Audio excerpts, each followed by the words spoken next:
The broadcast is now starting. All attendees are in listen-only mode.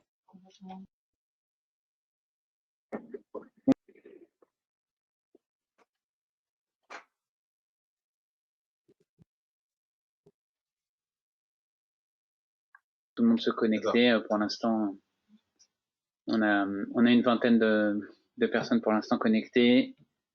J'attends quelques minutes avant de démarrer.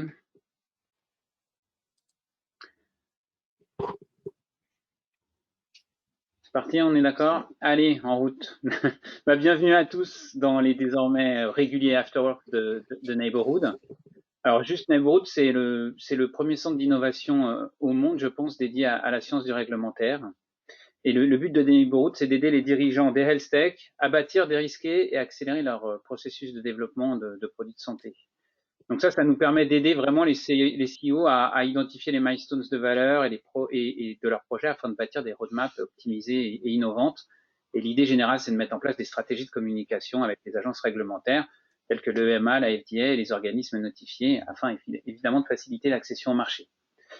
Neighborhood, c'est une business unit de Voisin Consulting donc on va servir de l'expertise de Voisin Consulting et de ses 200 consultants en Europe et aux États-Unis pour être au plus près des innovations du marché et notamment les innovations réglementaires. Moi, je m'appelle Sébastien Giraudier, je suis le directeur de ce centre d'innovation. Et enfin, à Neighborhood, on a vraiment une ambition d'être un acteur de la communauté biotech et medtech, et c'est pour ça qu'on organise régulièrement ces afterworks. C'est pour ça que vous êtes là maintenant de manière régulièrement nombreux.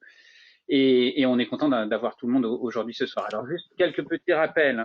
Dans le panneau de droite, vous pouvez poser des questions pendant que nous allons faire le tour de table dans le petit panneau questions, dans le chat.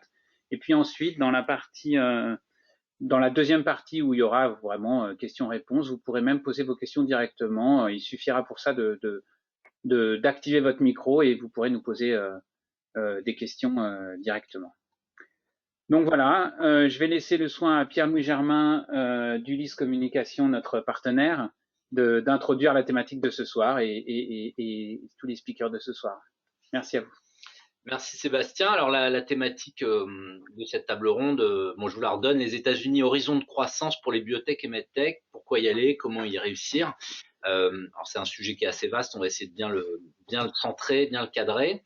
Les speakers, donc Cédric Moreau, partenaire chez Sofinnova Partners, un des plus gros fonds de capital risque, si ce n'est plus gros aujourd'hui en Europe, dédié aux sciences de la vie. Laurent Lévy, dirigeant fondateur de Nanobiotics, donc une société de biotechnologie engagée aujourd'hui en oncologie avec plusieurs essais cliniques en phase avancée et plein d'autres projets. Pierre Moustial, donc vous êtes associé fondateur de Loxera, vous dirigez ce tout jeune fonds d'investissement spécialisé dans l'innovation en santé. Alors vous nous l'expliquerez surtout dans le domaine du dispositif et des technologies médicales. Vous êtes l'ancien PDG de Urgo et de Fournier Pharma. Et puis Nicolas Durand, donc vous êtes CEO et fondateur d'Abionic, une biotech suisse spécialisée dans le diagnostic in vitro destiné aux urgences et notamment le diagnostic du sepsis. Alors merci d'être là tous les quatre. Avant de rentrer dans le vif du sujet, je voulais juste donner quelques chiffres pour planter le décor. Le premier, c'était le chiffre des introductions en bourse sur le marché américain. En 2020, on a eu 71 biotech qui sont introduits sur le Nasdaq, levant au total 15 milliards de dollars. Rien que sur le premier trimestre de cette année, on était au dernier décompte à 19 introductions, 3,6 milliards de dollars levés. Sur Euronext, c'est zéro, plus ou moins selon les critères qu'on prend pour retenir les biotech. Enfin non, j'exagère, il y a eu quelques petites opérations. Le marché pharmaceutique mondial, en 2019, c'était 48% du chiffre d'affaires réalisé aux États-Unis, quasiment 50% en prenant toute l'Amérique du Nord. Et aujourd'hui, un tiers des essais cliniques dans le monde sont 100% aux US. Alors, il y a un autre point aussi qui était intéressant de mentionner un petit peu aussi, là encore, pour planter le décor. La crise Covid a été un révélateur d'un écart de dynamique qui existe depuis longtemps avec les approbations à vitesse record des vaccins de Moderna, de Pfizer, plus récemment Novavax, Johnson & Johnson. Elle a montré non seulement une grande différence dans le soutien financier apporté par les gouvernements en réponse à cette crise. Et puis, sans doute aussi, on va en parler, une certaine confiance dans l'innovation, dans le fait que les biotech pouvaient aider à sortir de la crise qu'on n'a pas forcément vue en Europe. Voilà. Alors, à partir de vos témoignages, on ne va pas commenter ces chiffres, on va plutôt essayer de comprendre l'importance de l'écosystème américain pour les secteurs européens de la biotech, de la medtech, pourquoi et comment il faut s'implanter dans cet écosystème, qu'il s'agit d'y mener sa recherche et développement, d'y trouver ses investisseurs ou d'y commercialiser ses innovations. Alors, Cédric Moreau, je vais me tourner vers vous en premier. Vous êtes donc chez Sofinnova Partners, vous occupez particulièrement du fonds Crossover. Je vais vous laisser présenter ce véhicule d'investissement qui a été lancé en 2018 et qui a annoncé il y a quelques semaines un deuxième closing pour un montant total de 445 millions d'euros, hein, je ne me trompe pas. Voilà, quelle est la vocation de ce fonds d'investissement? Et puis derrière, pour entrer tout de suite dans notre sujet, voilà, quel regard vous jetez sur cette différence qu'on a parlé de dynamique entre les marchés boursiers? Enfin, je vous laisse présenter déjà le fonds Crossover. Très bien. Ben, merci beaucoup, Pierre-Louis et Voisin Consulting pour cette invitation. Et je suis ravi d'être aussi bien entouré pour cette table ronde avec mes camarades speakers. Alors oui, bah, déjà Sofinnova, c'est un fonds qui a bientôt un fonds d'investissement qui a bientôt 50 ans, donc qui s'est lancé en 1972 et qui dès les milieux des années 70 s'est installé aux États-Unis. C'est le thème de ce soir, donc en Californie, dans la baie de San Francisco. Et donc c'est vrai que l'ADN, en tout cas de Sofinnova, depuis le démarrage, était d'être voilà, sur les deux pieds et des deux côtés de l'Atlantique. Alors, chez Sofinnova, on a actuellement plus de 2 milliards d'actifs sous gestion. Donc, comme ça a été évoqué, vraiment leader en Europe. Et ces 2 milliards viennent en fait au service d'une plateforme d'investissement avec des fonds dédiés et des équipes dédiées. Et à ce titre-là, effectivement, il y a 3 ans, on a décidé de lancer ce fonds Sofinnova Crossover qui vient de réaliser ce closing à 445 millions d'euros. Alors, ce fonds, quelle vocation il a? Ben, il a vraiment la vocation de répondre à un besoin qui était clairement identifié dans la chaîne de valeur de financement de l'écosystème biotech. C'est vraiment le capital croissance et comment amener des sociétés de la start-up à la licorne. Il y a ce qu'on appelle une sorte de vallée de la mort. Et nous, on a fait ce constat-là et on a décidé de se lancer. Alors, les véritables innovations, finalement, le côté pionnier de ce fonds est très inspiré de ce qu'on a connu, de ce qu'on connaît depuis de nombreuses années, justement aux États-Unis. À titre d'exemple, le monde du private equity, le monde du public equity aux États-Unis, c'est un continuum. Alors qu'en Europe, le monde du coté et le monde du non-coté, c'est totalement déconnecté, disjoint en termes d'équipe, en termes de fonds. Même les limited partners ont des poches d'investissement totalement différenciées. Et ce qui peut expliquer aussi pourquoi on a cette difficulté à faire grandir ces sociétés-là. Donc, la première chose, c'est que nous, chez Sofinnova Crossover, on peut investir dans des sociétés cotées ou non cotées. Ce qui nous intéresse, c'est le stade de maturité de la société et la stratégie qu'on peut y mettre. Et là encore, c'est là le côté un petit peu innovant, c'est qu'on ne fait pas de différence entre le monde du côté et le monde du côté sur la stratégie. La stratégie, c'est d'être un actionnaire minoritaire actif. Par actif, on entend 3 éléments essentiels, c'est-à-dire véritablement syndiquer, donc attirer des investisseurs internationaux à nos côtés.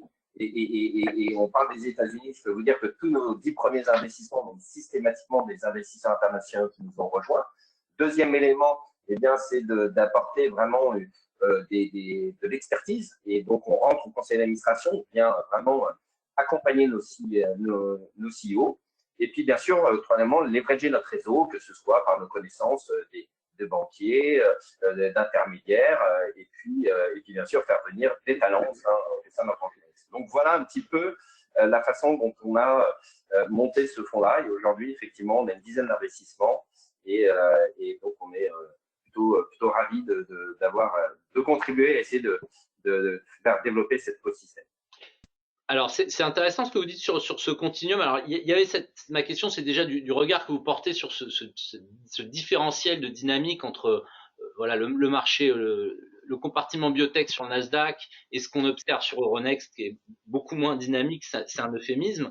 Et donc voilà, avoir votre regard. Et puisque vous parlez de ce continuum, est-ce que finalement en Europe on a peut-être une différence entre l'atonie du côté public et est-ce que dans le privé c'est la même chose finalement? Alors, je pense qu'il y a plusieurs éléments de réponse. Bon, tout d'abord, des fonds comme Sophie Nova Crossover aux États-Unis, on peut en compter des dizaines. Ici en Europe, eh ben, on est quelques-uns maintenant, et Pierre pourra en parler aussi, à essayer de se positionner sur ce créneau-là. Donc, en termes de profondeur de marché, en termes d'accès au capital, en termes d'équipes spécialisées dédiées qui peuvent mener à bien ce type de stratégie, évidemment, on part de loin par rapport aux États-Unis. Alors, il y a des initiatives qui sont en place, c'est encourageant, mais là, clairement, il y a un gap qui est très significatif. Donc, le critère d'accès au capital, il est absolument important. Deuxième élément, vous avez évoqué les IPO, par exemple. Aux États-Unis, il y a un phénomène absolument incroyable qui est le phénomène des SPAC, de ces fameux chèques en blanc qui sont donnés qui sont sponsorisés justement par des équipes spécialisées, mais qui représentent près de 50% des IPO aux États-Unis. Et la moyenne de ces levées de fonds au moment de l'IPO, c'est 150 millions de dollars, ce qui représente en Europe voilà, un montant déjà très significatif. La plupart de nos IPO sont bien en dessous de ces côtés-là. Il y a l'accès aussi à des financements non dilutifs, beaucoup plus facilement qu'en Europe, les royalties modèles ou même ce qu'on appelle des venture loans. Donc, à la tête, évidemment aussi. Donc, il y a tout un écosystème qui n'est pas qu'un écosystème, on va dire, purement equity, mais qui vient financer ces sociétés-là. Donc, ça peut expliquer en partie les écarts de performance, de valorisation qui ont été présentés là, lors de cette introduction. Et je pense que c'est là-dessus qu'on doit travailler pour faire vraiment grandir nos sociétés et notre écosystème. Est-ce que vous pouvez nous rassurer sur la biotech européenne non cotée? Est-ce que ça va mieux? Il y a des fonds comme le vôtre, il y a des fonds comme l'Oxera. Il y a en Europe une certaine dynamique de levée de fonds de fonds de VC spécialisés en sciences de la vie. Est-ce que quand même le paysage est un peu moins sinistré que quand on passe sur le côté? Alors, je pense que c'est une excellente question. Un gros effort a été fait sur les 15 dernières années en Europe. Alors, plutôt sur le early stage, comme on dit, dans le domaine privé, pour l'idée des séries A et B, donc plutôt les fonds early. Mais là, il y a eu un gros effort et beaucoup de capital qui a été injecté à ce niveau-là. Donc, c'est vrai que le monde du privé, globalement, a été plutôt sur ces 10-15 dernières années, bien alimenté en termes de fonds et bien sûr d'équipes. Donc, oui, là-dessus, je peux effectivement confirmer que on a fait des gros progrès. Après, la question, c'est comment on continue d'accompagner ces sociétés-là. Il y a quelques années, elles n'avaient pas d'autre choix que de se coter en bourse. C'est parfois trop tôt, malheureusement. Et aujourd'hui, je pense qu'elles ont maintenant quelques équipes qui se montent, qui sont en place, quelques moyens financiers, quelques fonds qui peuvent justement les permettre de passer cette transition qui est très importante et dans des bonnes conditions, dans des conditions offensives et non pas par défaut. Donc oui, il y a un élément d'optimisme sur le monde du privé qui, ces dernières années, était très clairement mieux capitalisé que ce qu'on connaissait il y a 15, 20 ans. D'accord, merci. Alors, Laurent Lévy, je vais me tourner vers vous. Alors, vous dirigez Nanobiotics, j'ai dit en aparté. Alors, je vous ai présenté comme une société de biotechnologie, mais c'est plus compliqué que ça. En tout cas, créée en 2003, cotée sur Euronext depuis 2012 et depuis décembre dernier, cotée sur le Nasdaq, puisque vous avez réussi cette opération donc sur le marché américain il y a quelques mois, qui vous a permis de lever 113 millions de dollars, une somme je pense qu'on peut le dire quasi impossible à lever aujourd'hui quand on est une société d'innovation en santé en Europe. Alors, pourquoi d'abord pourquoi cette opération? À quelle étape de la vie de Nanobiotics correspond cette nécessité, ou en tout cas cette opportunité d'aller ce côté aux États-Unis? Et puis, qu'est-ce qui a permis de le faire par rapport à votre de développement? C'est une bonne question. En fait, je pense qu'il faut être prêt pour y aller. D'abord, c'était une nécessité à plusieurs titres. Cédric l'a mentionné, pour développer nos sociétés de biotech, on a besoin de capitaux. Les capitaux en France et en Europe sont limités. Donc, il faut aller chercher aussi des capitaux ailleurs, ce qui fait partie du boulot finalement. Et de façon plus générale, que d'aller chercher des capitaux, on travaille dans un marché qui est mondial. Et quand je prends l'oncologie, qui est notre cas, puisque notre premier produit s'applique à l'oncologie, le marché aux US représente la plus grande partie du marché de l'oncologie dans le monde. Donc, si on ne développe pas en tant que société dans l'oncologie un truc aux US, on est aussi un peu décalé par rapport à la réalité du marché. Donc, on est allé sur le Nasdaq et d'abord aux États-Unis avant d'aller sur le Nasdaq parce que c'est notre marché principal. Deuxièmement, parce que si on veut avoir un produit qui soit déployé dans le reste du monde, il faut aussi que ce soit un succès aux États-Unis. Et que si on veut que ce soit un succès, il faut qu'on ait le soutien d'investisseurs et d'investisseurs de la biotech. Donc, on a mis un peu de temps, mais on a trouvé les bons investisseurs pour nous accompagner. On a vu que lors de soit du crossover, soit ensuite lors de l'IPO sur le Nasdaq, que des fonds comme Perceptive sont rentrés au capital, aussi bien que Invus. Et puis on a des fonds long terme comme BI Gifford, un fonds souverain, qui aussi nous a rejoints au capital. Puis tous nos fonds habituels qui nous ont soutenus depuis des années, comme Amiral, comme Arbevel, qui sont des fonds plutôt généralistes français, mais qui sont là pour soutenir aussi les efforts scientifiques et qui nous ont bien aidés ces dernières années et aussi à l'IPO. Donc on est plutôt content de ça. Et je pense que ce qui a permis ce déclenchement, il y a deux points qui sont essentiels pour moi. Un, d'abord, l'établissement de la confiance avec ces nouveaux investisseurs qui ont backé cette opération au Nasdaq, qui a pris quand même du temps, et c'est normal parce que de loin, c'est plus dur à bâtir cette confiance. C'est toujours une relation de proximité et une relation humaine qui fait la différence. Et deux, c'est d'avoir un plan qui soit déterminé sur l'accès au marché. Surtout quand on développe une innovation disruptive comme la nôtre. Si on développe un anticorps monoclonal sur une cible connue, tout le monde sait comment aller sur le marché avec, et on peut établir la valeur de ce produit longtemps avant qu'il soit sur le marché, longtemps avant qu'il soit en clinique à la limite.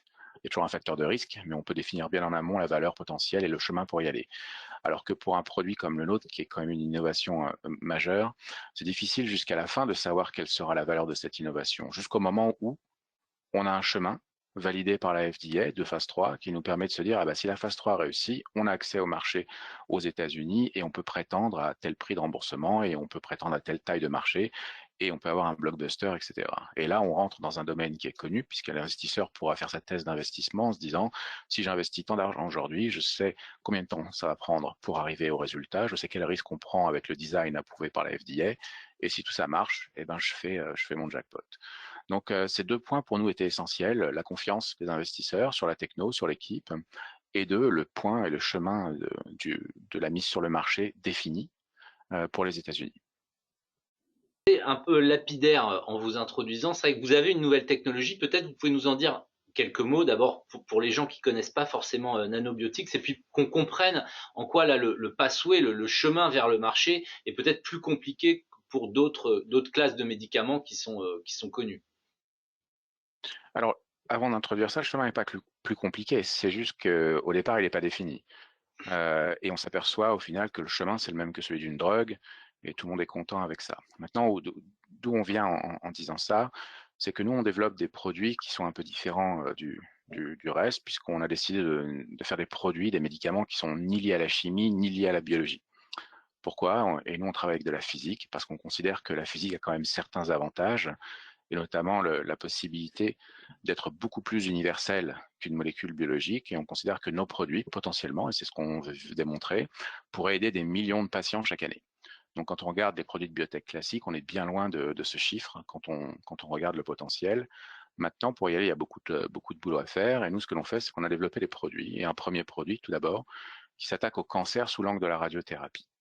On essaie de résoudre le plus gros problème de la radiothérapie, qui est que quand on irradie une tumeur, on a toujours des effets secondaires à cause de l'irradiation des tissus sains environnants. Et on a développé un produit qu'on injecte une fois dans la tumeur et qui va absorber les rayons X et donc détruire plus efficacement cette tumeur lors de séances de rayons tout à fait classiques. Donc en faisant ça, on a un mode d'action qui est universel, qui est physique, qui va permettre d'être appliqué à travers toute l'oncologie et toutes les tumeurs solides. On a aussi vu assez récemment que ce produit, en dehors même de détruire la tumeur, déclenchait une réponse immunitaire contre la tumeur et donc pouvait aussi avoir un effet systémique.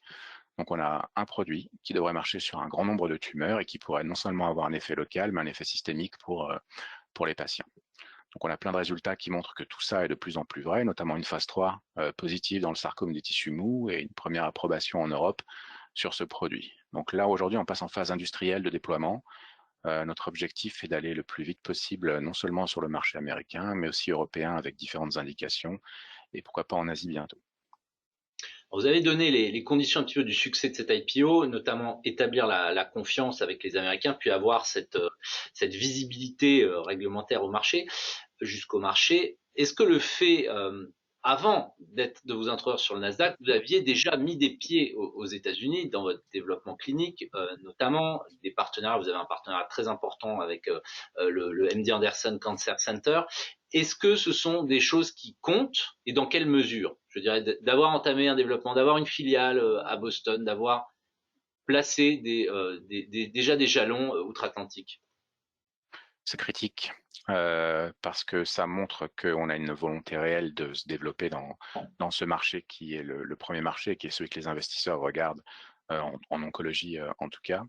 D'avoir des supports avec des médecins locaux, c'est quand même quelque chose d'assez essentiel puisque naïvement ou basiquement, les investisseurs aux US vont plutôt aller parler à leur KOL plutôt qu'au KOL européen, pour des raisons bien simples, c'est que c'est leur KOL qui vont au final utiliser les produits et pas ceux passés en Europe sur leur marché. Donc, qui est quand même le plus gros marché en oncologie par exemple. Donc c'est vrai d'établir un développement clinique, donc on a une présence, d'avoir un chemin validé par la FDA, d'avoir des médecins qui soutiennent le projet, d'avoir une existence dans l'écosystème ou dans un écosystème de la biotech là-bas, ça fait partie de ce qu'il faut faire, ou en tout cas de ce qui facilite tout le travail. Alors, sans trahir de secret, ce que vous m'expliquez dans la préparation, c'est que quelque part, la stratégie idéale, c'est presque de lancer un essai clinique à la fois en France, à la fois aux États-Unis, en parallèle, plutôt parfois que d'avoir des stratégies, on se dit on vise toute l'Europe, le plus tôt possible quelque part. Bon, d'abord, je pense que les essais cliniques, il faut les lancer parce que c'est une réalité industrielle. Si on considère que l'Europe est le premier marché, il faut aller en Europe. Si c'est les États-Unis, c'est les États-Unis. Les deux ont des intérêts. Faut pas driver le développement clinique par l'investissement. Il faut que ce soit le développement clinique par l'intérêt du marché qu'on veut viser, quoi. Et après, l'investissement, il vient par-dessus. Mais il ne faut pas faire l'inverse. Donc, je ne crois pas qu'il y ait de règle absolue là-dedans. Alors, je reste encore un instant sur la question boursière avant de me tourner vers nos deux autres invités. Cédric, vous avez, enfin, Sophie Nova, dans son histoire, a accompagné beaucoup de biotech européennes sur le Nasdaq. Avec votre fonds crossover, vous l'avez fait avec Inventiva en 2020. Voilà. Qu'est-ce que vous avez envie de souligner dans ce qu'a expliqué Laurent? Comment vous-même vous préparez vos participations à être peut-être pas demain sur le Nasdaq, mais être prête un jour à aller chercher ces fonds américains? Quel chantier il faut lancer? Enfin, je crois que la réponse, elle est dans la question. Le mot-clé, comme l'a dit Laurent, c'est la préparation. Nous, on estime qu'il faut mettre en place un chantier d'au moins 2 ans pour se donner vraiment les moyens de ses ambitions et d'une cotation au Nasdaq. Et si j'avais à citer un peu des points clés, j'en ai 5 en tête. Premièrement, bien sûr, la base actionnariale, les investisseurs. Donc, comme l'a dit Laurent, ça prend du temps. Nous, on est là pour faciliter, c'est-à-dire que on va être dans la plupart du temps lead dans nos investissements et on va aider la société, le CEO, à ouvrir les bonnes portes, à faire que le dossier arrive en haut de la file. On va éventuellement partager nos due diligence avec les plus grands noms des investisseurs américains. Et ça, c'est absolument clé parce qu'on ne peut pas arriver sur le Nasdaq IPO sans avoir déjà quelques investisseurs et donc ces fameux tours crossover, comme on les appelle. Le deuxième point, il a été évoqué par Laurent, c'est la présence américaine. Donc, il faut être capable d'amener, et nous c'est ce qu'on fait via notre réseau, une présence américaine qui peut passer par un VP US, le CFO, il faut que ce soit un CFO qui puisse parler à des investisseurs de Wall Street. Souvent, aux États-Unis, on a besoin d'un CMO.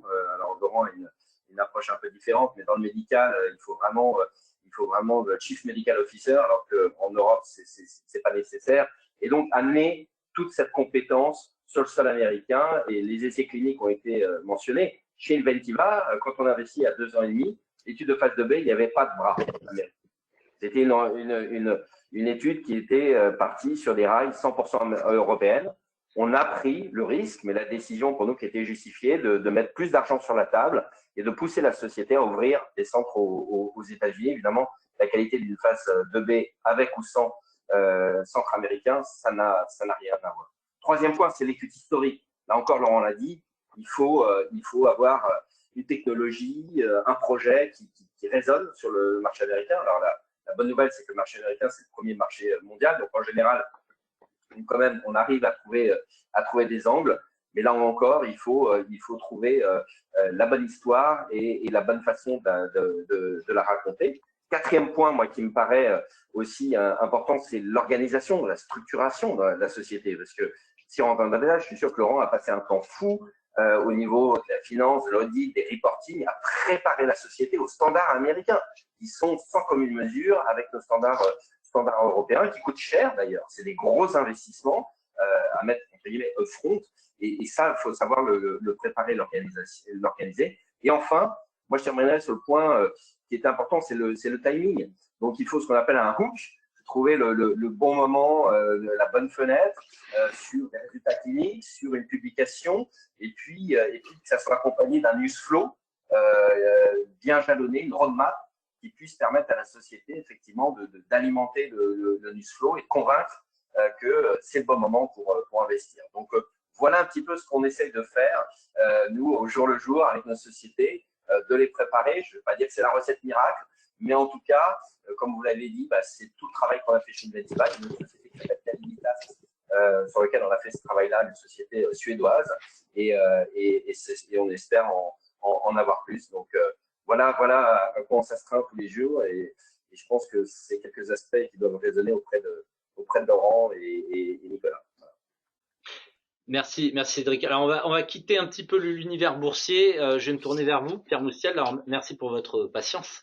Vous avez annoncé fin janvier le premier closing donc de votre fonds Loxera pour 100 millions d'euros. Alors je vais d'abord vous laisser présenter la vocation de ce fonds qui est relativement unique en France, ciblé plutôt des sociétés late stage dans les technologies médicales. Enfin, je vous laisse en parler et puis après on va évoquer ce marché américain qui est très important aussi sur le plan commercial. Oui, merci. Avec grand plaisir. J'étais ravi d'entendre mes prédécesseurs. J'apprends beaucoup de choses en même temps. Juste pour expliquer la jeunesse de Loxera, il faut quand même que je vous explique ce que j'ai fait avant. D'abord, j'ai été patron d'une boîte pharma traditionnelle qui s'appelait Fournier et dont la création de valeur a été vraiment faite par le marché américain, où j'ai pu développer un produit d'1,5 milliard de dollars. Et ça a été pour moi une expérience extrêmement importante au moment même où en Europe, les affaires n'allaient pas très très bien et on avait des prix, enfin beaucoup de complexité. Mais voilà, donc le marché américain pour moi était un révélateur de ce qu'on pouvait créer en termes de valeur, en termes de puissance, de scale-up, de rapidité, etc. Ma deuxième expérience, c'était chez Urgo. Alors au départ, c'était une société qui était plutôt sur les produits grand public et toutes les pubs débiles à la télé, j'en suis le responsable. Donc si je vais bien, si je vais mine, et Mercurochrome, le pansement des héros, et Humex en Humex, je suis désolé. J'ai pas eu le prix Nobel de publicité pour ça. Mais plus sérieusement, j'ai eu la chance de trouver au sein d'Urgo un produit de technologie médicale pour la cicatrisation qui s'appelait Urgotube, qui soignait des plaies très graves, des plaies, des grands brûlés. Et la folle idée qu'on a eue, c'était de se dire, mais à partir de cette innovation, est-ce qu'on ne pourrait pas créer un leader mondial de la cicatrisation?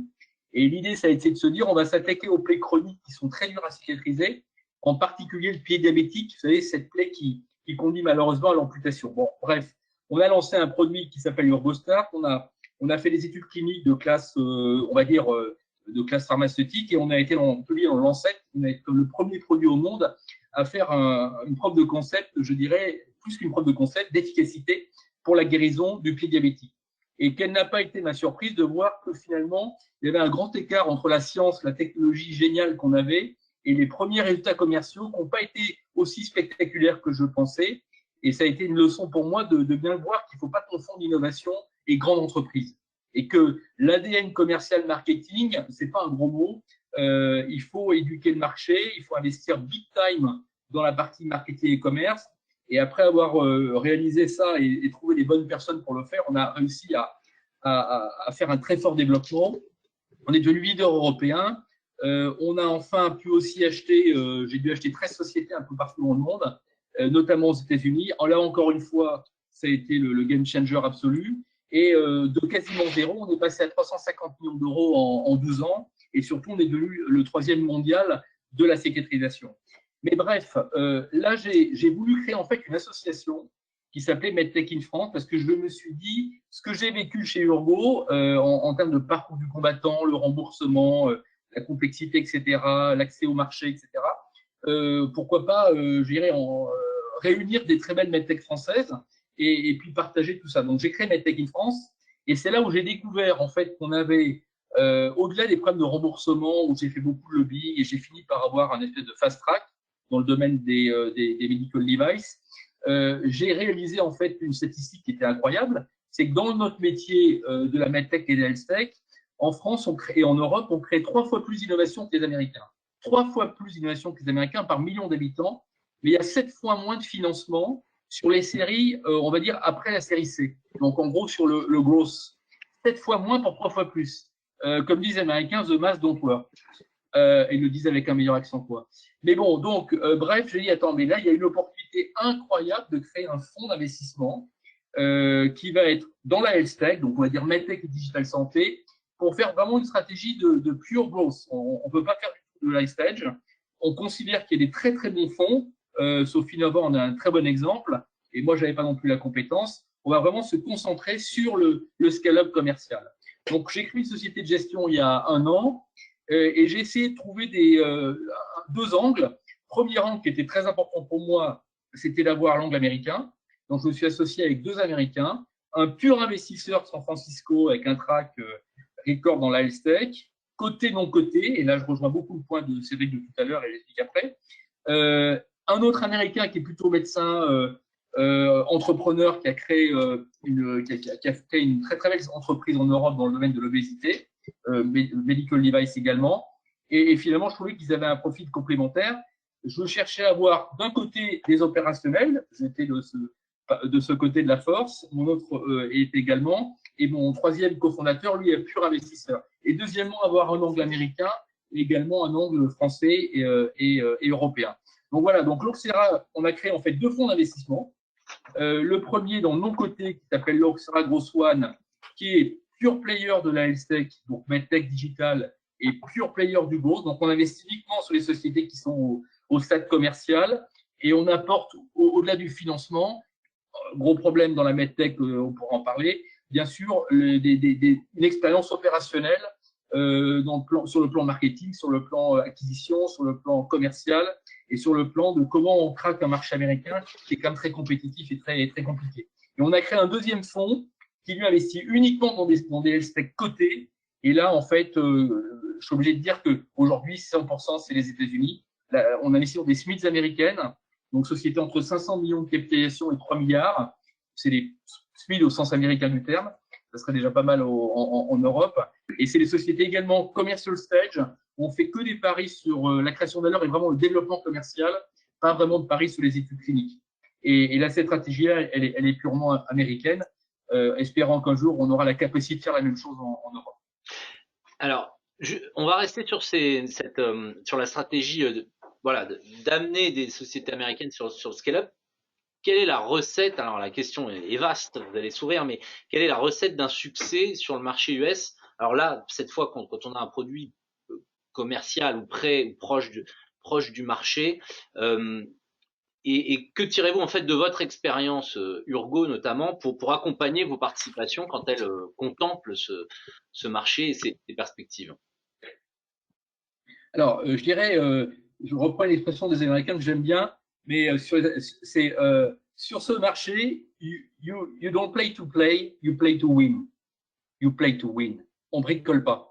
Et moi, j'ai vu beaucoup de sociétés de medtech, notamment françaises, qui considéraient que, allez, j'arrive à la Mayo Clinique, je monte ma superbe innovation et c'est bon, là, ça va partir sur le marché américain. Non, c'est un marché qui est hyper compétitif. On ne nous attend pas, loin s'en faut.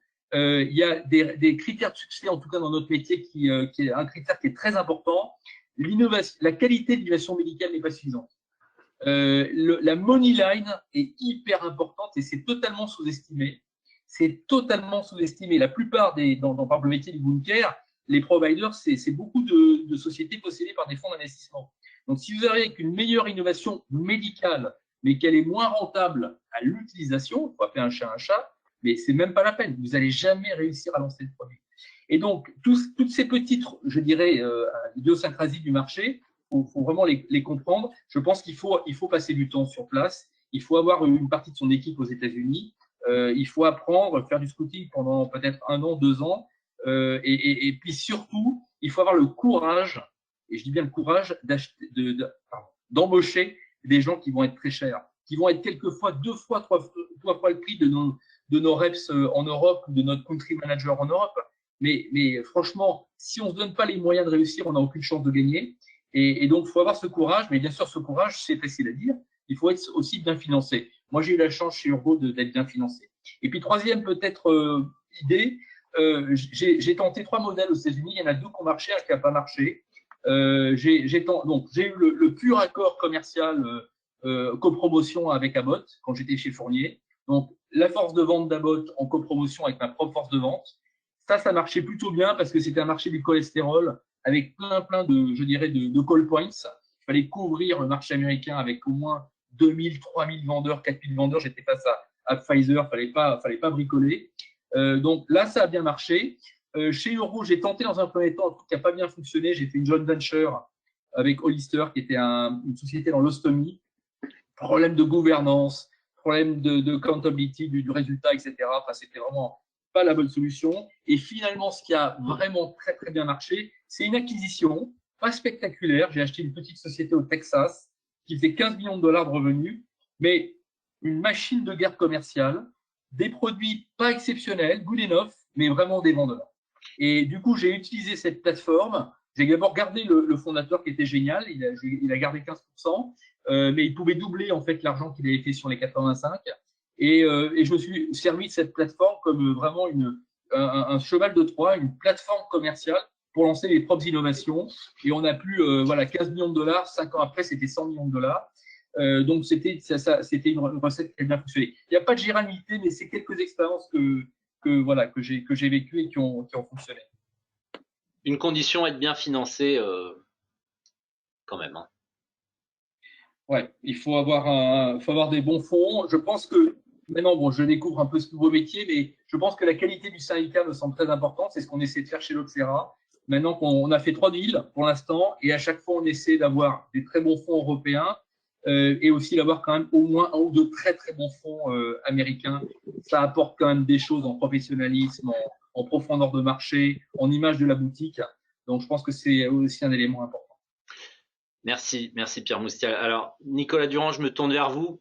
2 fois merci pour votre patience. Vous dirigez Abionic, une société donc suisse basée à Lausanne. Votre produit, vous avez votre produit principal historique est le sepsis. Il est en phase de développement clinique avancé, avec une partie du développement clinique qui se fait aux États-Unis. Vous êtes en voie d'approbation réglementaire avec la FDA puisque vous visez une mise sur le marché l'an prochain. Alors, d'abord, quelques mots, bien sûr, pour présenter ce que vous faites chez Abionic.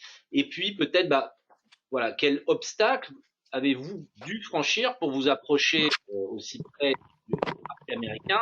Peut-être des choses aussi positives par rapport à ce marché. Voilà, je vous laisse nous expliquer. Bon, merci et bonsoir à tous. Et tout d'abord, j'ai envie de définir mon entreprise comme étant sur les pas de Nanobiotics. Donc, on a quelques années de retard, mais on essaie de suivre l'exemple.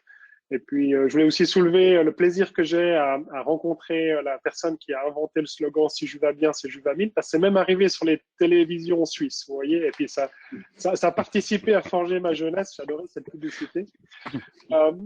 Plus sérieusement, effectivement, Abionic est une start-up issue de l'EPFL que j'ai fondée directement après mes études.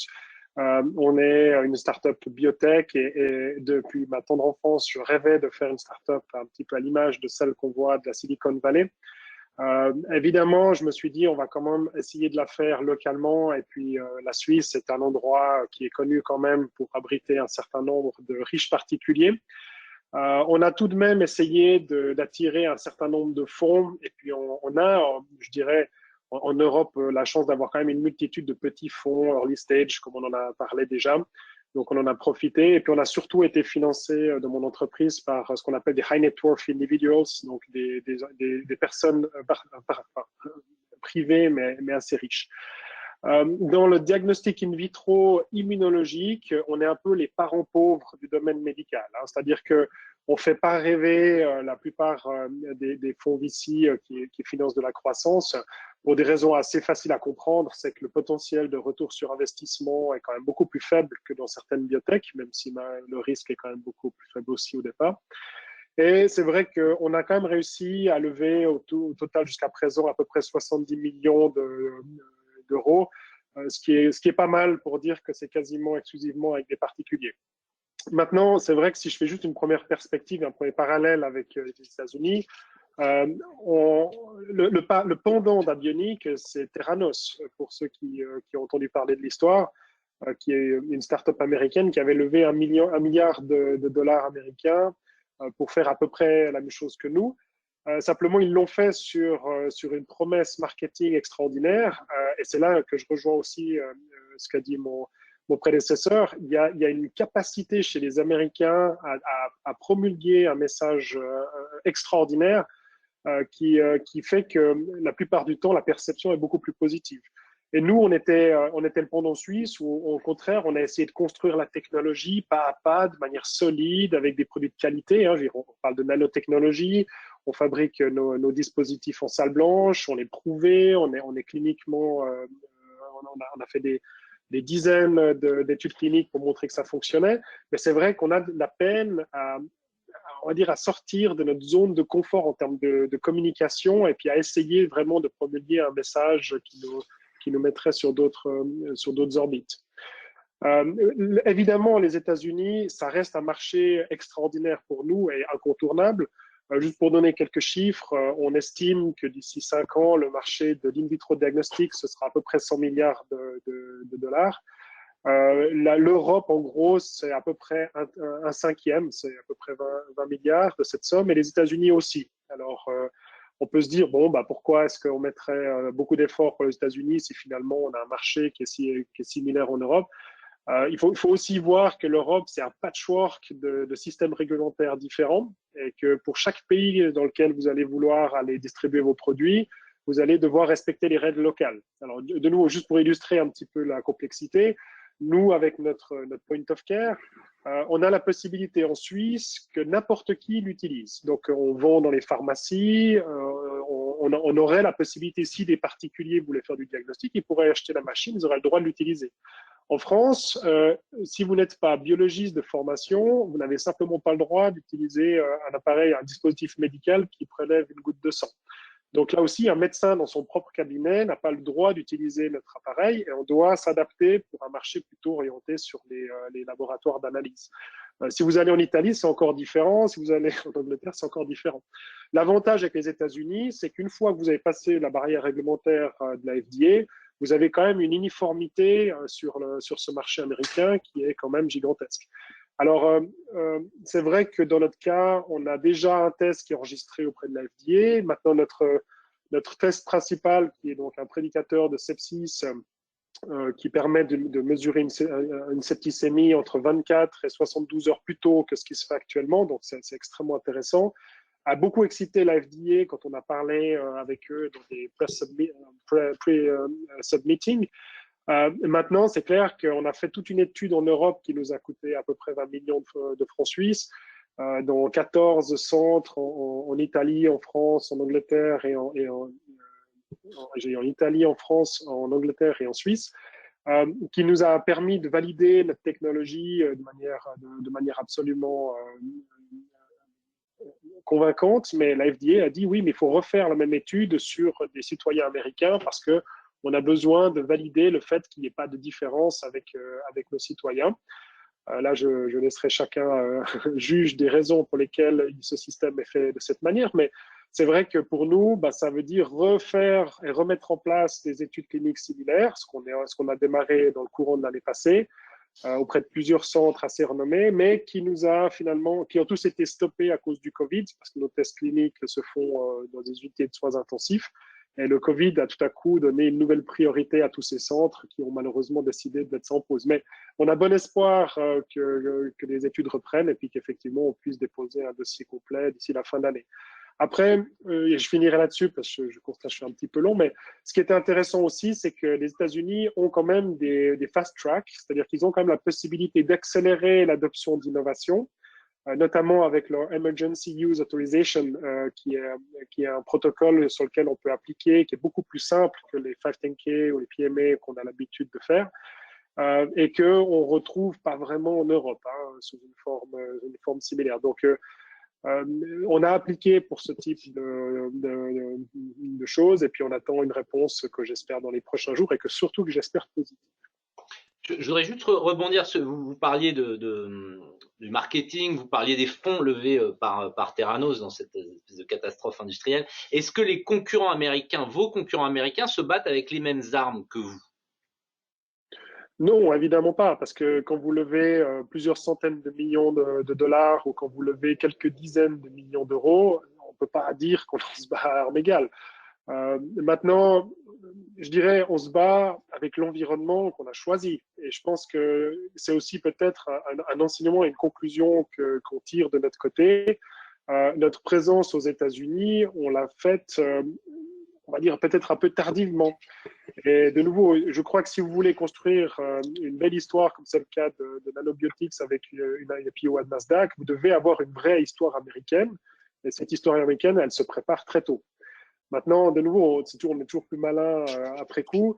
Et de nouveau, c'est pas non plus évident de commencer à dire aux personnes clés dans son entreprise, bon, écoutez, on va déménager aux États-Unis, on va passer la plus grande partie de notre temps là-bas, alors qu'ils ont leur famille, leurs amis et finalement une zone de confort qui, en tout cas pour la Suisse, est beaucoup trop confortable pour que les gens soient facilement déplaçables. Merci. Alors, cette question des levées de fonds, cette question de la capacité, elle nous renvoie un petit peu à un débat sempiternel qu'on ne va pas relancer maintenant. On n'a pas le temps sur l'écart de valorisation, mais entre biotech américaine et biotech européenne, bon, il n'y a rien d'automatique et de magique là-dedans. Mais bon, je me tourne vers vous, Cédric. Qu'est-ce qui permet aujourd'hui peut-être d'être optimiste en disant qu'il est possible, voilà, que l'écosystème européen se structure, que les écosystèmes se rapprochent, qu'on ait plus de financement pour les biotech européennes à technologie comparable, à potentiel comparable? Je pense que le point de départ, c'est de se dire, c'est de sortir de l'opposition Europe par rapport aux US. Nous, ce qu'on essaie de faire, c'est vraiment d'interconnecter finalement, ou quelque part d'américaniser nos sociétés, de les mettre au standard américain. Donc, c'est plutôt cet aspect-là qu'on essaie de mettre en place, plutôt qu'une réelle opposition. On l'a dit, je pense qu'au niveau de la science, tous autour de cette table, on peut reconnaître que voilà, il y a en termes d'innovation, Pierre l'a mentionné, on a du matériel, on a des publications, on a des scientifiques de renommée. Là, je suis très bien entouré en termes de managers. Ils ont tous prouvé, et même plusieurs fois, pour certains, leur capacité à développer des projets dans des enjeux, avec des enjeux compétitifs très, très importants et parfois, et la plupart du temps, avec moins de moyens. Donc, on a aussi des managers. Après, il faut se regarder en face. Je pense que les décotes qui sont évoquées, on peut les justifier. On peut les justifier par ce qu'on a dit, l'accès au capital, la prise de risque. On évoquait tout au début cette introduction, est-ce que le Covid-19, cette crise nous a appris quelque chose? on a bien vu les attitudes complètement différentes, les mindsets complètement différents dans l'approche de cette crise, de comment les capacités d'investir, de prise de risque, entre la barda américaine, l'administration Trump, qui a eu plus de 10 milliards de dollars qui a été mis sur la table très rapidement. Là où en Europe, on s'est cherché, on a tâtonné, on a été très peu capable de se coordonner et mettre cette prise de risque. Derrière, il y a aussi la célérité. Et Nicolas en a parlé, cette capacité ensuite d'aller vite, fort. BioNTech, même si c'est une science, on va dire, allemande et européenne, bien évidemment, l'aide de Pfizer pour conduire les études cliniques, pour avoir la force de frappe, ça a été un atout aussi absolument considérable et qui fait que la plupart du temps, on est quand même contraint effectivement de s'allier aux forces américaines. Pierre l'a dit, parfois on essaie de faire tout seul, puis on se rend compte que le mieux, c'est d'acheter et ensuite d'essayer de manager, parce que Pierre, je suis sûr que tu as eu quelques difficultés des fois avec le côté turnover. Ils sont un petit peu… c'est vraiment l'argent aussi qui les drive. Ils adorent les produits qu'on leur met dans les mains pour les vendre, mais ils aiment bien aussi le bonus en fin d'année. C'est la règle du jeu et c'est comme ça que ça se passe. Donc, tout ça, je pense que c'est des éléments extrêmement importants. Le dernier, c'est le marché. Nicolas l'a dit aussi. C'est-à-dire qu'il y a tout de suite, quand la FDA dit OK, il y a tout de suite 350 millions d'Américains qui sont là et sur lesquels on peut tout de suite vendre. Le marché européen, eh bien, il est beaucoup plus fragmenté. Il y a des négociations au niveau réglementaire pays par pays, au niveau prix pays par pays, des accès au marché qui sont différenciés. Et ça rend les choses plus complexes. Donc, nous, dans tout ça, c'est vraiment d'essayer très tôt, je crois, comme ça a été dit, d'insuffler et donner les moyens à la société d'être prête. Et peu à peu, de s'américaniser en termes de procédures, en termes, on l'a dit, d'essais cliniques, d'essayer de faire des essais cliniques aux États-Unis, etc., etc. Voilà. Donc, c'est ça l'objectif. Et c'est pas en opposition, mais c'est d'essayer d'aider la société à monter au standard américain. Merci. Laurent Lévy, est-ce que vous voulez rebondir là-dessus? Il y avait finalement dans le tour de table Nasdaq de Nanobiotech des investisseurs aussi, des fonds européens de long terme, avec une vraie vision. C'est quelque chose aussi qu'il faut prendre en compte. Ouais, c'est sûr que le management d'investisseurs complètement différents, avec des points de vue différents et surtout des horizons différents, c'est quelque chose d'assez compliqué. Mais il faut trouver dans l'histoire qu'on développe où est-ce qu'on va satisfaire les gens. On peut voir des fonds comme Baillie Gifford qui investissent sur des industries. Enfin, ils ont fait partie des investisseurs de Tesla du début, de Moderna, etc., et qui investissent plutôt sur des choses long terme où ils considèrent qu'il y a suffisamment de technologie et les hommes pour pouvoir aller développer une nouvelle industrie.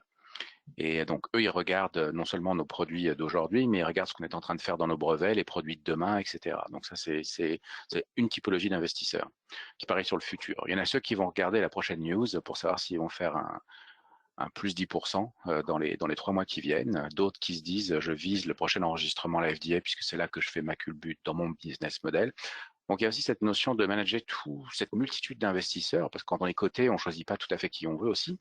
On a des gens qui rentrent sur le marché et tout le monde a des intérêts qui peuvent diverger. Donc, c'est une complexité supplémentaire. Mais n'empêche que quand on a les bons investisseurs à bord, on peut faire plein de choses.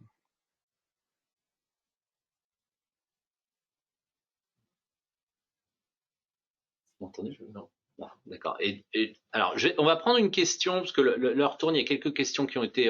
Alors, on a une première question. On a d'autres questions. N'hésitez pas à poser des questions. Là, une première question qui nous est posée. Comment évaluez-vous l'ambition du gouvernement de soutenir l'innovation comme levier de la souveraineté nationale et l'encouragement des startups à aller voir ailleurs? Ces deux langages avec le même objet, faire des success stories françaises.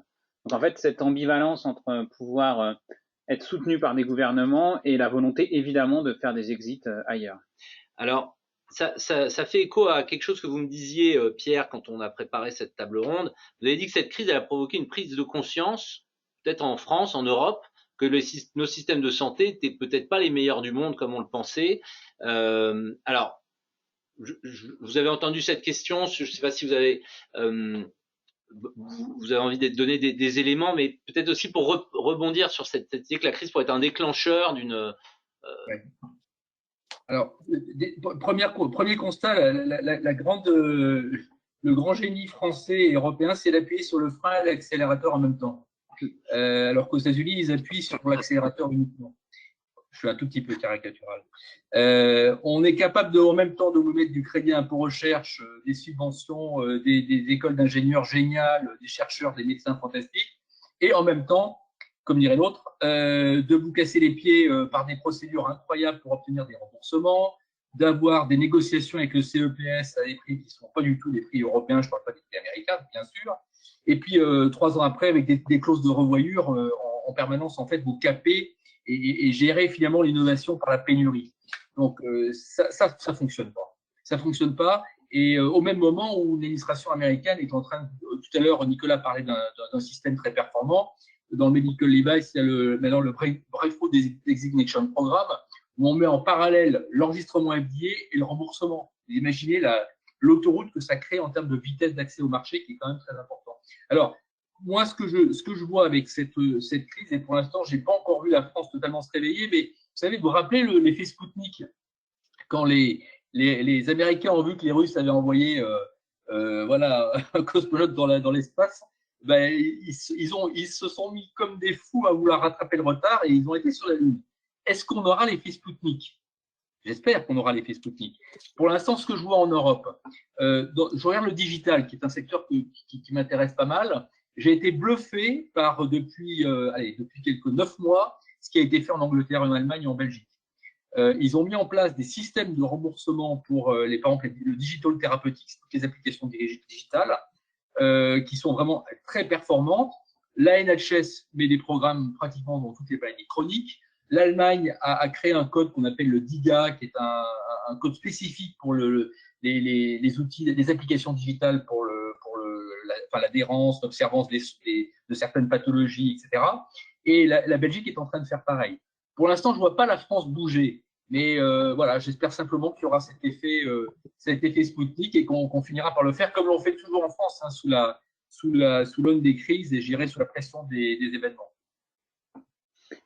Alors, merci. On avait d'autres questions, notamment à Neighborhood. Nous, on prend des projets qui sont très early stage et on construit vraiment les roadmaps et on arrive à faire comprendre maintenant, et notamment grâce à la crise, qu'il faut construire des stratégies sur les deux côtés de l'Atlantique et pouvoir vendre à ces investisseurs assez rapidement aussi des exits possibles aux États-Unis. Et Laurent Lévy en est le témoin là aujourd'hui, nous permet de dire que oui, c'est possible de sortir au Nasdaq. Et oui, c'est possible de faire des exits avec des corporates américains. Ça commence à rentrer dans la tête des startups et notamment dans la manière dont ils expliquent leur cheminement.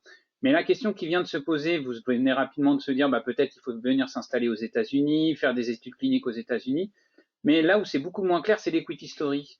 À quel moment il faut faire rentrer des fonds américains qui vont pouvoir justement actionner suffisamment de leviers et de faire l'histoire dans la longueur pour amener jusqu'à une vente ou une IPO, en tout cas une exit pour les premiers investisseurs sur le marché américain qui semble clairement plus liquide que le marché européen. Moi, je dirais qu'il n'y a pas de règle, c'est le plus tôt possible, c'est le mieux.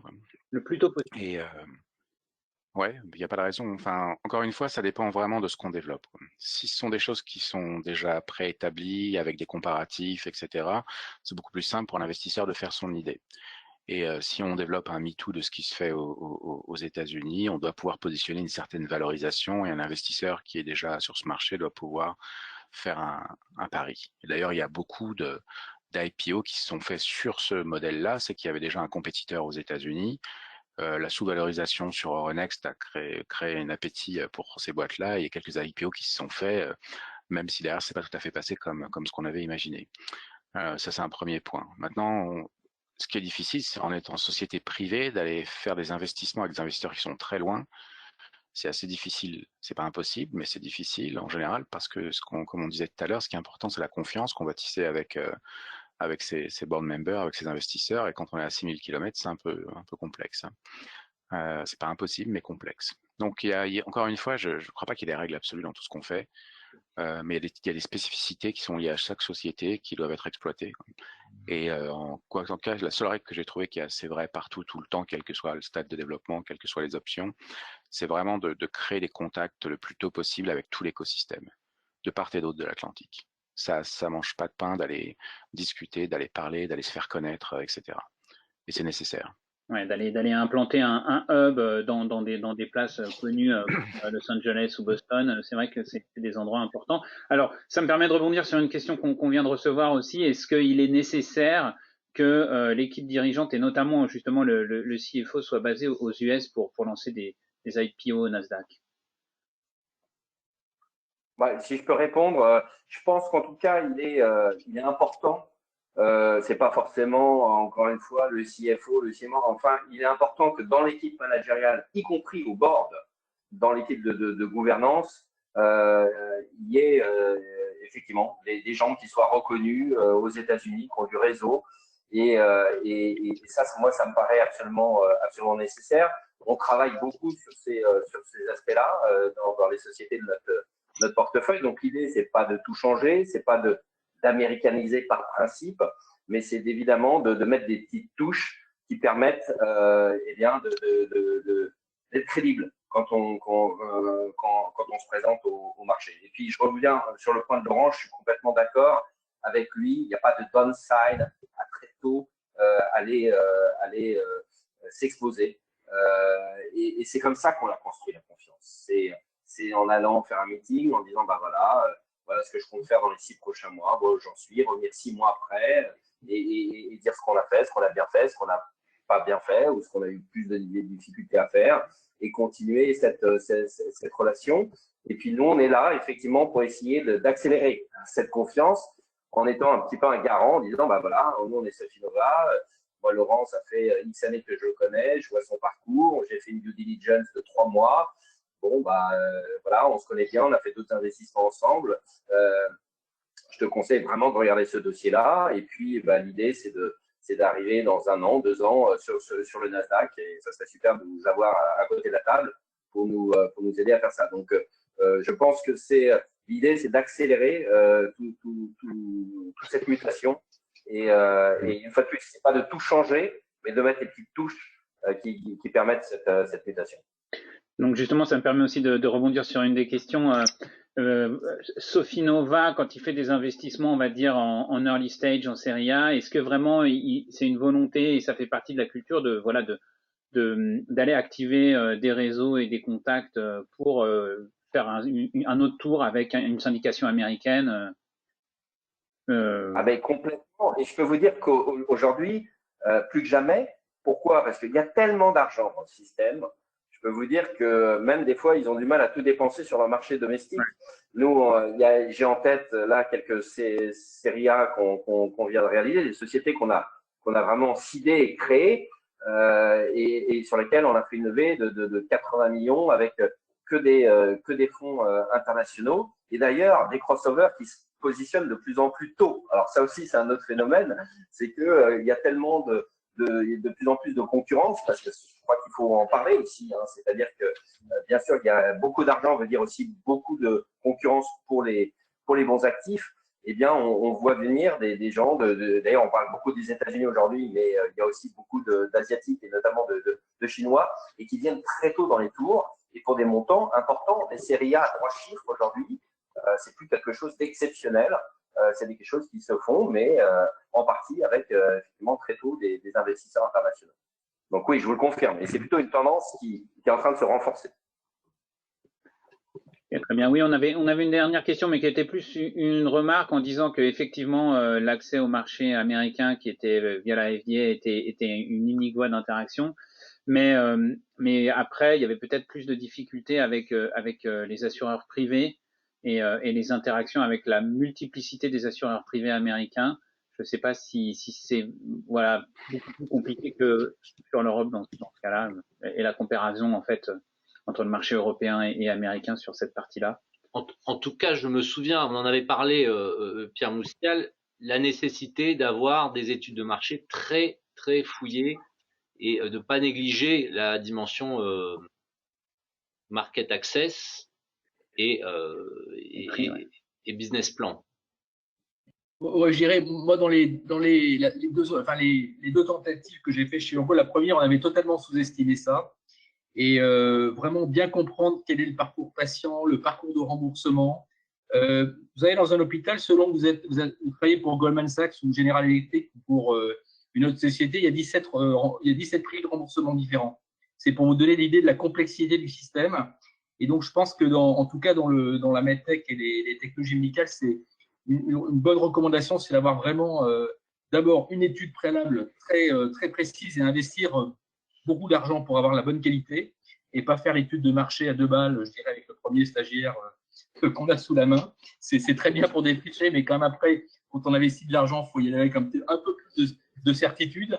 Et deuxièmement, récemment, j'ai vu une société dans laquelle on a investi, qui a vraiment un gros sujet de remboursement. Et non seulement elle a embauché quelqu'un au niveau de la société au global pour la compréhension des modèles, les modèles médico-économiques, etc., et vraiment être en capacité de bien négocier, mais également, quelquefois, il faut même des personnes qui activent des codes de remboursement dans les États et dans les hôpitaux. Donc, c'est dire la complexité quand même de ce système, et il faut vraiment pas le sous-estimer. Bien, merci beaucoup. On a dépassé l'heure d'ailleurs. Ouais. Avec les meetings en ligne, il faut respecter les horaires. C'est pas comme en présentiel. On espère qu'on reviendra en présentiel très bientôt.